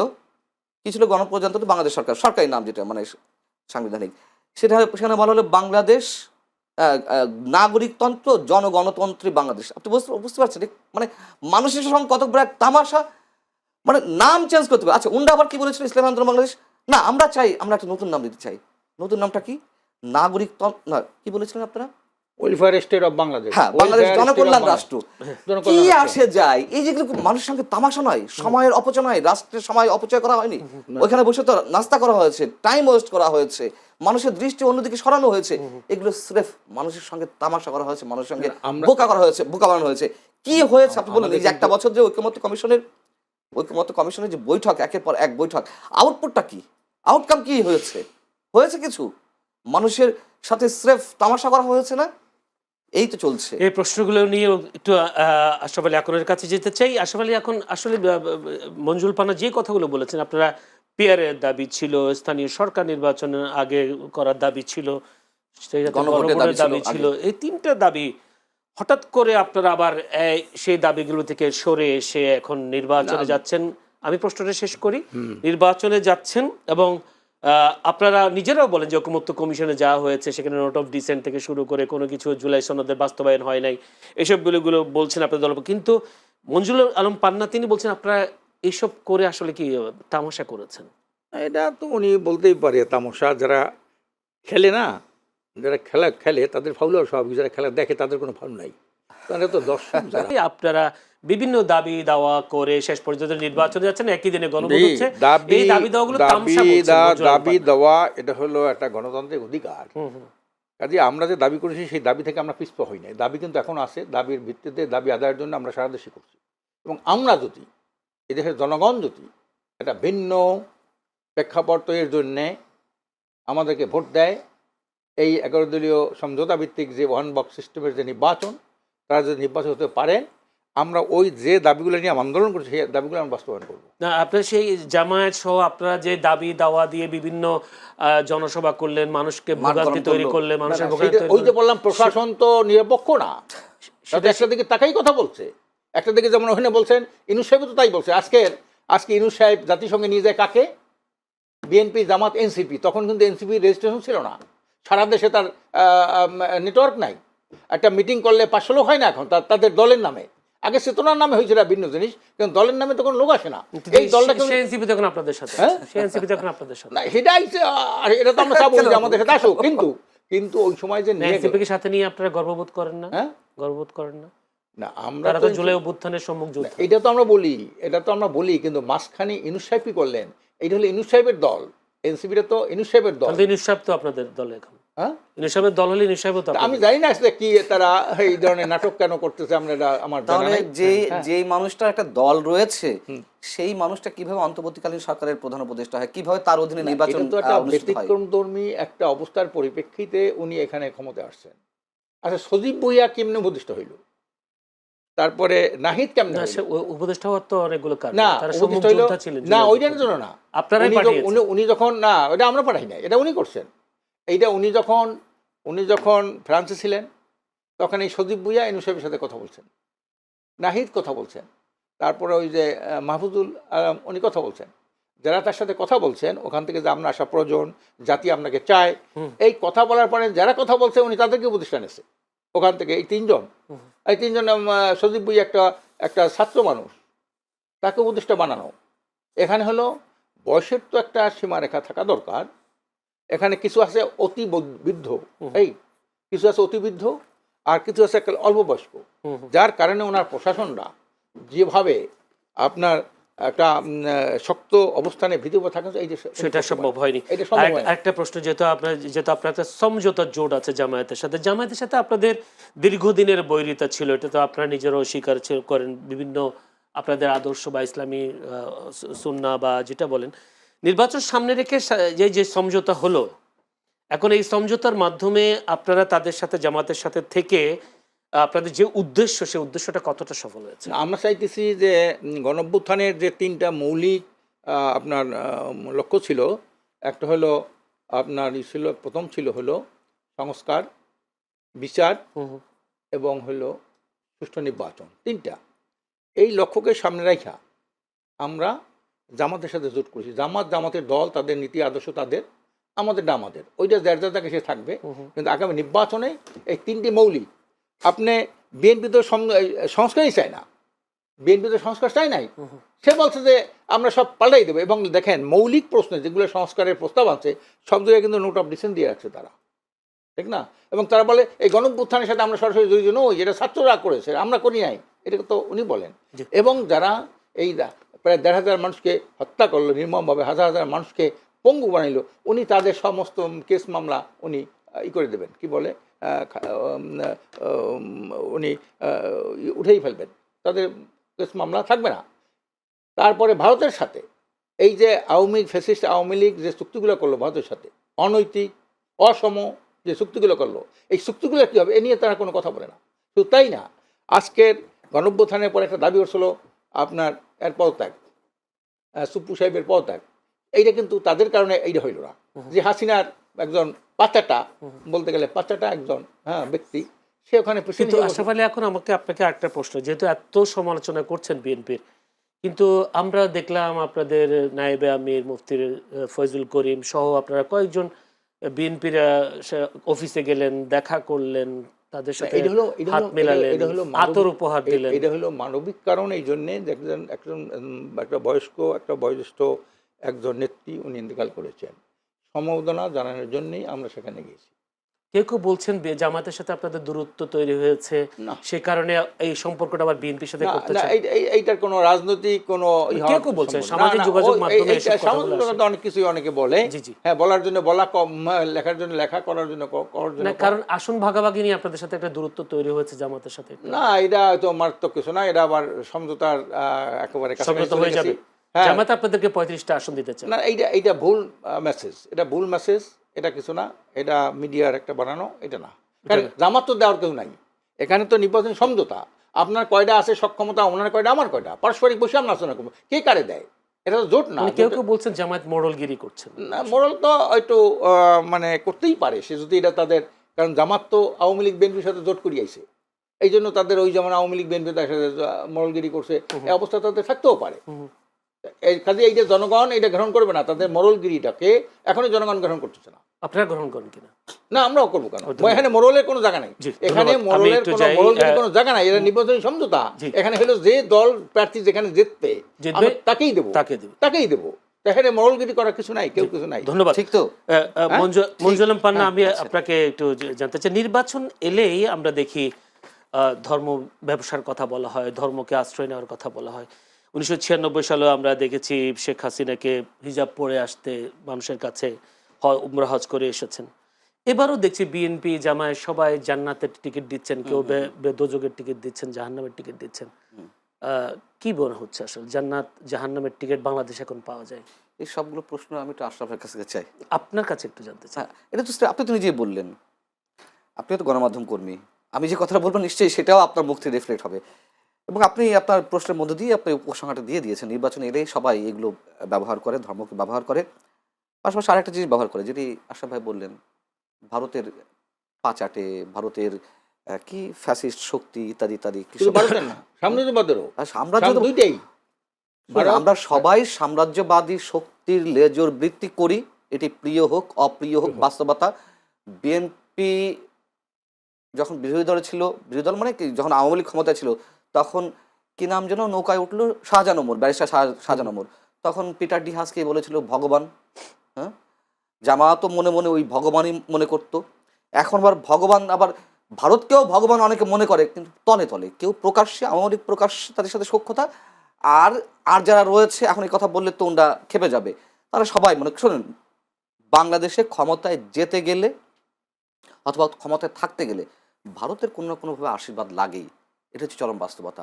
আচ্ছা, এত তো উনি আশরাফ ভাই আমাদের মুরব্বী মানুষ, তিনি তো ফ্যাসিস্ট আওয়ামী লীগের কথা বললেন, তারপরে বিএনপির কথা বললেন, বা ভারতের যারা দাসত্ব করে, জামায়াতের সঙ্গে উনরা সমঝোতা, জোট না কি বলছে, কি শব্দ আমি ঠিক মাথায় আসল সমঝোতা, এটা তো জোটই, সব জোটই কি এরকমই হয়, নির্বাচনী সমঝোতা। কেউ কেউ গিয়ে ওইখানে যখন আওয়ামী লীগের সাথে ইয়ে হয়েছিল, অন্য অন্য দলের জোট হয়েছিল, সাম্যবাদী দল কিংবা বাসদ জাসদ ইত্যাদি ইত্যাদি, সব কি শেখ হাসিনাকে বলতেন যে না আমাদের দলের সভানেত্রী?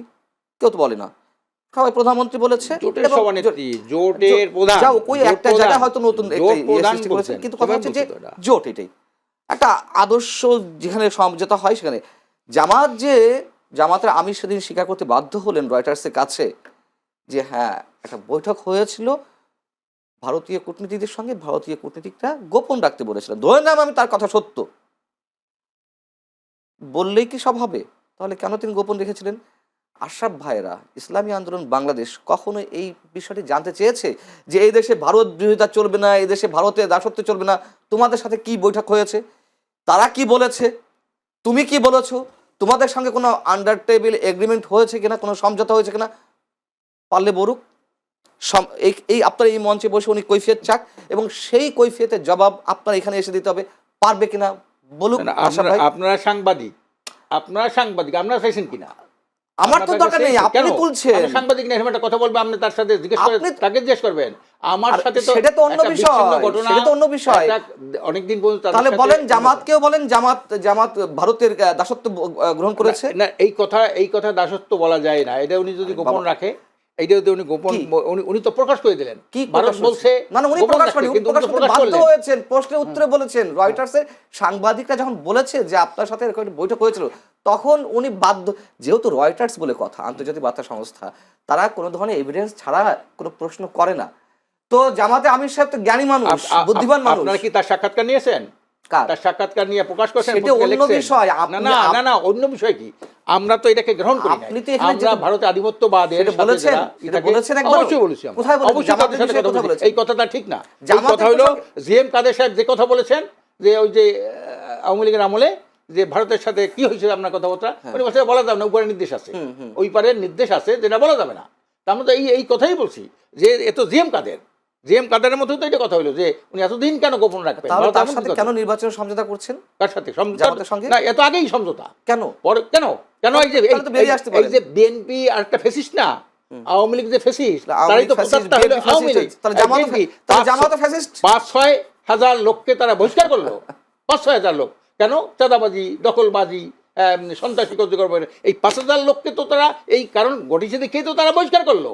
এখন তো তাদের মধ্যে রয়ে গেছে, এখন সমস্ত ওই যে আমরা বালু ট্রাক করতেছে, একজন আপনার কোথায় নেত্রকোনার একজন বলছে যে আমি তো তাহাজ্জুদ নামাজ পড়ি, দাড়িওয়ালা, তাহাজ্জুদ নামাজ পড়ি, আমি ফসলাই যাই, আমি 500 অবৈধ বালির ট্রাক আটকাইছি, এখন আর এটা চলে না। তো এখনও এইটা কারা করে? এই চাঁদাবাজি, দখলবাজি, টেন্ডারবাজি, হ্যাঁ, ভূমি দখল, কারা করে? যারা ক্ষমতায় ছিল, ক্ষমতায় যাওয়াই মানে হলো রাষ্ট্রীয় সম্পদ লুটপাট করা, এই ভাগ কিছু সাংবাদিককে দেওয়া, এই ভাগ কিছু, সাংবাদিকরা ভাগ পায়। হ্যাঁ, সাংবাদিক এই যে আপনার এই যে মতিউর রহমান প্রথম আলোতে কি লেখছেন সে, আগের বারে তারেক জিয়ার বিরুদ্ধে খালেদা জিয়ার বিরুদ্ধে কি লেখছেন সে লেখছে না যে বিশ্বের 3 জন সবচেয়ে বেশি দুর্নীতিবাজ নেতা, তার মধ্যে 3য় নম্বর হলো খালেদা জিয়া। এটা তার পত্রিকায় এখন এটা দেখাইতেছে না যে আপনার পত্রিকায় যে দেখাইতেছে আগের প্রথম আলো আর এখন বর্তমান প্রথম আলো, এটা দেখাইতেছে না। এই যে সুবিধা, চিন্তা করে যে ওই লোকটা তো খারাপ লোক, ওখান থেকে কিছু পেতে হইলে তার বংশী প্রশ্ন করা লাগবে। আজকের থেকে নির্বাচনে আপনি দেখেন যেখানে গরু ছাগল এবং কুকুর বসেছিল মাঠের মধ্যে, মাঠ ফাঁকা ছিল, সেখানেও সাংবাদিকরা রিপোর্ট করে 60-70% ভোট কাস্ট হয়েছিল।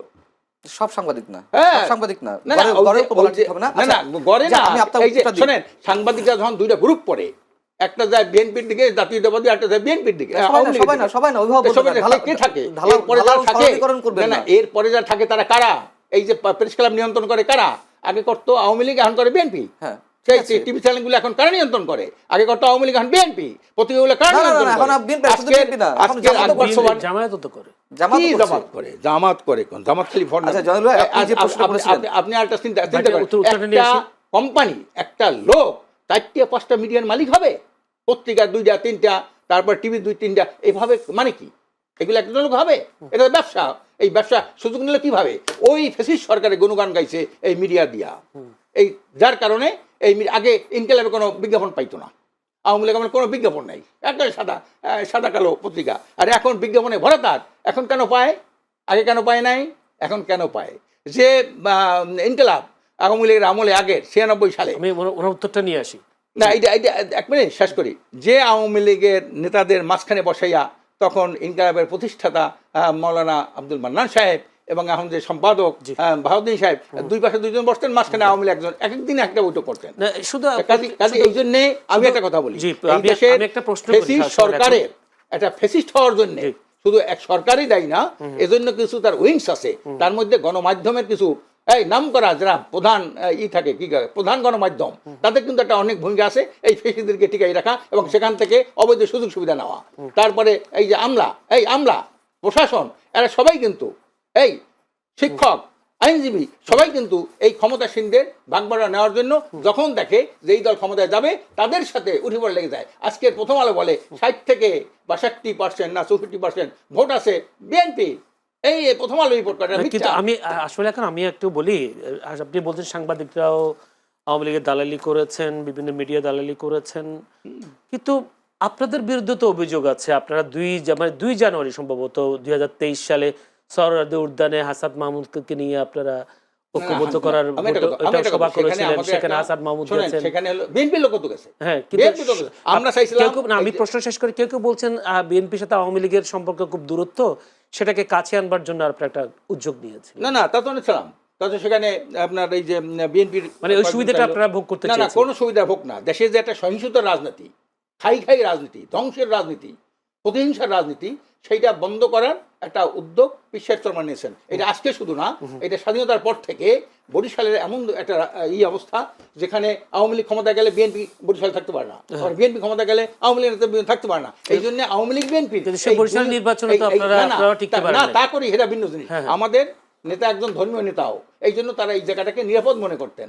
এই জন্যে আওয়ামী লীগ বিএনপি সবার সাথেই আমরা এবং তাদের সাথে এই কথাই বলেছি যে আপনারা যদি আপনার দুর্নীতি দুঃশাসন মুক্ত একটা কল্যাণ রাষ্ট্র প্রতিষ্ঠা না করেন, জনগণ শুনেন ভাই, এগুলো গতানুগতিক বক্তব্য, এই কল্যাণমূলক রাষ্ট্র ফাস্ট এগুলো মানুষ বোঝে না। এগুলো যারা শুনেন সেই গতানুগতিক লুটপাটে ব্যস্ত, তারা কল্যাণ রাষ্ট্র এইটা চায় না, কেউ চায় না, আপনারাও চান না, আপনারাও চান না। এগুলো বিরোধী থাকলে অনেক বিরোধী কথাবার্তা বলা যায়। এই ফ্যাসিস্টদের তাবেদারি যারা করে, তারাই তাবেদারি সবাই করে। হ্যাঁ, না তাবেদারি সবাই করবে। আচ্ছা, তাবেদারি তো এই যে ধর্ম নিয়ে যে কথাটা বললেন, যে স্পর্শকাতর, খুবই সেনসিটিভ, ধর্ম তো আমাদের কাছে সবার কাছেই স্পর্শকাতর বিষয়।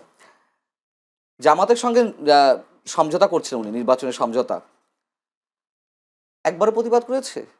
একবারও ওনাদের ইন্টারনাল মিটিংয়ে উনারা বলেছে যে এইসব কথাবার্তা কেন বলছেন? বা ইন্টারনাল মিটিংয়ে ওনাকে প্রকাশ্যে বলতে হবে জান্নাতে টিকিট বিক্রি করতে হয় জামাতকে, জান্নাতে যেতে গেলে জামাত ইসলামী করা ছাড়া কোনো উপায় নাই, এই যে কথাবার্তাগুলা, এগুলো কি বেদাত না অথবা হারাম নয় ইসলামের দৃষ্টিতে? আচ্ছা, তারিখ দিয়ে নামে তো উজু করা লাগবে, এইটা যখন বলে এইটা প্রতিবাদ করছেন আপনি লেখছেন এটা বুঝতে, আপনি সাংবাদিক না? কোনটা? এই যে এটা বলছে না, এই যে বুলু ভাই বরকতুল্লাহ বুলু, যে তারেক জিয়ার নাম নিতে হইলে আরে উজু ভাই করা আমি লাগবে। তো রাজনীতি করছি না। কেন করেন না আপনি? আপনি আপনি এখানে এক সাইডে কথা বলেন কেন? এক সাইডে এইটা করেন কেন? নাই, ওই যে দেখেন না কেন? আপনি যে ধর্ম ব্যবস্থা আমি- উজু করা লাগে, তারেক জিয়ার নাম নিতে, রসুল সালামের নাম নিতে উজু করা লাগে না?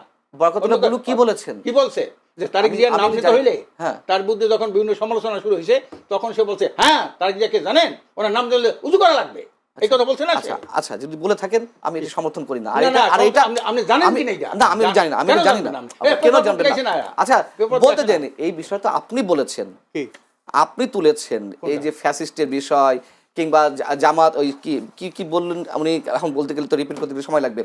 বিষয় হচ্ছে যেহেতু আপনি জামাত, আমি তো আর বিএনপির সাথে জোট করিনি যে আমাকে এগুলো জিজ্ঞেস করতে বা আপনি আমাকে জিজ্ঞেস করবেন। আমি বিএনপির প্রতিনিধিত্ব করছি না যে আপনি আমাকে আমার কাছে কৈফিয়ত দিবেন। কথা বলবেন আরেকদিকে কথা, এটা তো হয় না হ্যাঁ, ভাই, এটা যদি হয় না, সেটা এটা বলে হয় থাকে না। ভাই No. এটা আমার জ্ঞানের অজ্ঞতা বা সীমাবদ্ধতা, আমি এটা শুনিনি। বরকত বুলু যেটা বলেছেন আমি এটা শুনিনি, এটা আমার জ্ঞানের সীমাবদ্ধতা, সবকিছু জানা সম্ভব নয়।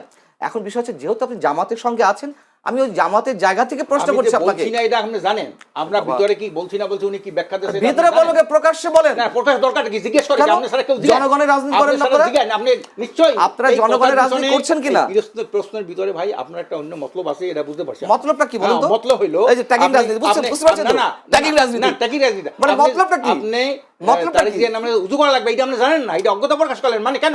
আরে ভাই আমি তো আমার নিজের ব্যর্থতা স্বীকার না, না, করছি, এটা এরপরে কোনো একদিকে কথা থাকে? ব্যর্থতা থাকবেন, আর একদিকে আপনি ভাই সমালোচনা ভুল করবেন, হয়ে এটা গেছে, হয় না, আমি তো এটা বললাম হয় না, উনি এটা বলে হয় না। থাকলে সেটা অবশ্যই খারাপ বলেছে। আর অজু করতে হবে এটা আমরা বাই দ্য বাই একটা প্রচলন হয়ে গেছে, এই আমার নাম মুখে নিয়ে কিন্তু অজু করতে হবে। কেন? মানে আমি একটা কেন সাধু অজু করতে হবে? সাধু- কেন? আরে কেন বাবারে, অজু করতে হবে? ঠিক আছে আজকে- শুনেন, বিষয়টা হচ্ছে কি আপনি যদি বলে থাকেন আমি আমার অজ্ঞতা প্রকাশ করছি, আমি ওটা জানি না, আমি ওটা শুনিনি। যদি হয়ে থাকে আমি তো মিথ্যা বলছি না, আপনি বলছেন আমি ধরে নিচ্ছি বলেছেন, কিন্তু কথা হচ্ছে কি যেহেতু আপনি জামাতের সঙ্গে, আমি তো বিএনপি না, জামাত যদি এমন কি অশুদ্ধ হইলো, বিএনপি তার সাথে সরকার গঠন করলো, তখন কি আপনি বলছিলেন জামাতে এই আপনি এই আপনি তারপরে শুনেছেন, আপনি শুনেছেন আমি বলি, বলছিলেন? আপনি শুনেছেন, হ্যাঁ? আপনি শুনেছেন আমি বলেছি কিনা? না কি বলছেন আপনি? আপনি শুনেছেন কিনা? না পাই না, না শুনি নাই। হ্যাঁ? আপনারা কি তা বলছেন? সেটা আপনার অজ্ঞতা। না না অজ্ঞতা স্বীকার কেন? করেন। না না অজ্ঞতা কেন? আপনি কোথায় স্বীকার বলছেন? করেন। আপনি তো বলেন নাই, আপনি কখনোই যখন- বলেন নাই। আপনি যখন- আপনি তাদেরকে শুধু তাই না শুনেন, সরকার গঠন করলো, আবার সবই নির্লজ্জভাবে রাজনীতি, অপরাজনীতি, তাদেরকে- এগুলো মানুষকে এই, বোকা বানানো, তাদেরকে- তামাশা করা, তাদেরকে হ্যাঁ, গায়ের জোর দিয়ে কথা বলা। দেশের অবস্থা তো উনি বিষয়টা হচ্ছে- কিছু প্রশ্ন করিয়া আমি এইটা হবে বলেছি কিনা, ধর্মে ব্যবহার করবেন আমি কিনা, বলেছি এইটা শুনেন, করছেন কিনা, আপনি এই- ইসলামী দল করেন না, এগুলো এগুলো সব কথিত ইসলামী দল। এই যে উনি যে বললো, আপনি- উনি যে বললেন যে আমি, কথিত- আপনি বলেন আপনি তো কিভাবে বুঝলেন আমি বলিনি? কথিত মুসলমান, কিভাবে বুঝলেন? কথিত পাশ্চাত্য কিভাবে সাম্রাজ্যবাদীদের বুঝলেন? এগুলো বদলে শুনেন, হত্যা করে এগুলো- মুসলমান নাম দিয়া সারা দুনিয়াটা তাই, সারা দুনিয়াটাও তাই। এইগুলো- আজকে কতগুলা আজকের এই যে দেশের যে রাজনৈতিক একটা অস্থিরতা, রাজনৈতিক ব্যর্থতা, নির্বাচনের ব্যর্থতা, গণতন্ত্রের ব্যর্থতা, এটা কি এই সরকার করছে? সমস্ত লোকগুলি তার সাথে যে উইংস, তারাও কিন্তু এর সাথে জড়িত, তারাও এইটার পক্ষে সভাও গেছে, সরকারের গুণগান গেছে এরা। এই যে শ্যামল দত্ত আজকের আওয়ামী লীগ আমলে একটা প্রোগ্রাম করতে পারে, কওমি জননী উপাধি দিয়েছিলেন কেন? এত ফ্যাসিস্ট, না কেটে দিছিল, সেই ফ্যাসিস্টের প্রধানকে কওমি জননী, হেরিয়ে তো বিএনপির সাথে হ্যাঁ? যারা দিছিল, সেই গ্রুপটা এখন বিএনপির সাথে, যারা কওমি জননী দিছিল, এবং কেন? এখন সেই লোকগুলি কেন আবার এখন কেন বলে, কেন এই, কেন এখন আবার হাসিনা খেলাফত খালেদার মা বলছে। মজলিস, খেলাফত মজলিস যারা হেফাজতের মূল কেন্দ্রে, না, না, তারা তো মূল আপনাদের সাথে, হেফাজত তো হলো রাজনৈতিক, ওটার সাথে ওদের আমাদের কোনো নাম সম্পর্ক কো নেই। আসছে মামুনুল হক কিসে প্রতিনিধিত্ব করে? মামুনুল হক আরে হেফাজতে ছিল। ওইসব নিয়ে এখন আর চলে না, শুনেন, অচল মাল। এইগুলো এগুলো শুনেন, বলে- অচল কথা, কথার জন্য কথা বলার জন্য দেশের এখন মারাত্মক সংকট চলছে আগামী নির্বাচন নিয়ে, আর কথার জন্য কথাটা অন্যদিকে একটা সাইড ইস্যু এক নিয়ে মিনিট উনি ওনার এটাকে কথা খুব শেষ বড় করে করে আমি ফেলবে, দিয়ে- এটা তো হয় না। জি মঞ্জুরুল পান, আপনি 1 মিনিটে শেষ করতে হবে, আমার অনুষ্ঠান আসলে শেষ। শুনেন, এখানে যখন যুক্তি তর্কে আমরা টিকতে পারি না, তখন আমাদের আছে কি, গলাটা আছে, কণ্ঠটা আছে, অ্যাটাকিংটা আছে। যেমন মতলববাজ বানিয়ে দিল আমাকে, তো এইগুলো আমরা দেখে আসছি। আওয়ামী লীগের সময় আমাদেরকে বিএনপি জামাত বানিয়ে দেওয়া হয়েছে, এখন আবার ফ্যাসিস্টের দোষর বানানো হচ্ছে, এখন আবার এর নতুন শব্দ আমাদের আশরাফ ভাই বললেন মতলববাজ। ভাই আপনার কাছে না, মতলব না, আমি শুনেন, মতলববাজ আমি বলতে- ওপেন চ্যালেঞ্জ করে যাচ্ছি। মতলব, আপনি মতলব আমি একটা শব্দটা বললেন না, মতলব আছে না, আপনি মতলব শব্দটা বললেন না, পার্সোনালি অ্যাটাক করেছেন। হ্যাঁ, না, আমি personally না, আমি বলছি যে আপনি এত বড় মতলব বড় আছে। issue থাকা সত্ত্বেও আপনি যদি আমার উনি কি বলছিল? মতলবটা- উনি বলছে কয়েকদিন আগে, শুনেন, এর আগে শুনেন, আমাদের শুনেন, ওনার সাথে শুনেন অনেক আশরাফ program ভাই, করেছে। আপনি জিজ্ঞেস কিনা, শুনেন প্রশ্ন আশরাফ করছে ভাই, কিনা, আমি সামনে সামনে কিন্তু- বলছি কিনা, এই কথা উনি আমি বলে মানে কিন্তু কি? এই আপনাকে- শেষ করি, শেষ তিলকে করি। তাল করা, আমি সত্যটা কিন্তু জিনিসকে আপনাকে তিলকে তাল করা। আমি কিন্তু আপনাকে পার্সোনাল অ্যাটাক করিনি, আপনি পার্সোনাল অ্যাটাক না, করেছেন আমাকে। personal- এই জন্য আমি আপনাকে চ্যালেঞ্জ করছি, যদি আপনি আমার মতলবের কোনো বিন্দু মাত্র কণা খুঁজে পান, আপনি এই শুনেন, মঞ্চে শুনেন। জবাব দিয়ে করতে হবে যে আমি মঞ্জুর আলম প্রথম আলো পান্নাকে যদি মতলববাজ বলেছি। হয়, প্রথম ভালো যদি মতলববাজ হয়, প্রেস ক্লাবের সেক্রেটারি শ্যামল দত্ত যদি মতলববাজ হয়, সাংবাদিকতার নামে ফেসিস্টদের সহযোগিতা নিয়ে আখের গুছানো ধান্দা তাদের থাকে, শত শত কোটি টাকা তাদের ব্যাংক ব্যালেন্স থাকে, এই মতলববাজির কারণে এখন তো আমরা দেখতেছি যেই প্রথম আলো এত কিছু শেষ বললো, কথা এড়িয়ে যাচ্ছেন। সেই প্রথম আলো এখন বিএনপির কোনো গান গাইতেছে দিন রাত 24 ঘন্টা আমি তো গাইতেছে। তাদেরকে এবং defend সেই- করছি না। এবং সেই- তারা তো সাংবাদিক, আমি তো তাদের defend- তারা সব সাংবাদিক না, সাংবাদিক, আপনি তারা তো- সাংবাদিক না, তারা তাহলে আপনি সাংবাদিক না। যারা এই ভণ্ড যে- প্রতারক এইখানে একজন- ধর্ম ব্যবসায়ী আছে, শোনেন, তাহলে আপনি তাদের একজন। শেষ করতে হবে। এখানে একজন সাংবাদিক আসে বলে আপনারা তো 14 সালে এই নির্বাচনে গেছিলেন আওয়ামী লীগের সাথে। জি, আমি ওইটা আমরা চ্যালেঞ্জ জানি। করলাম জি, তাকে, জি। চ্যালেঞ্জ করলাম যে আপনি একটা জনগণের ধন্যবাদ। সাংবাদিক, আপনি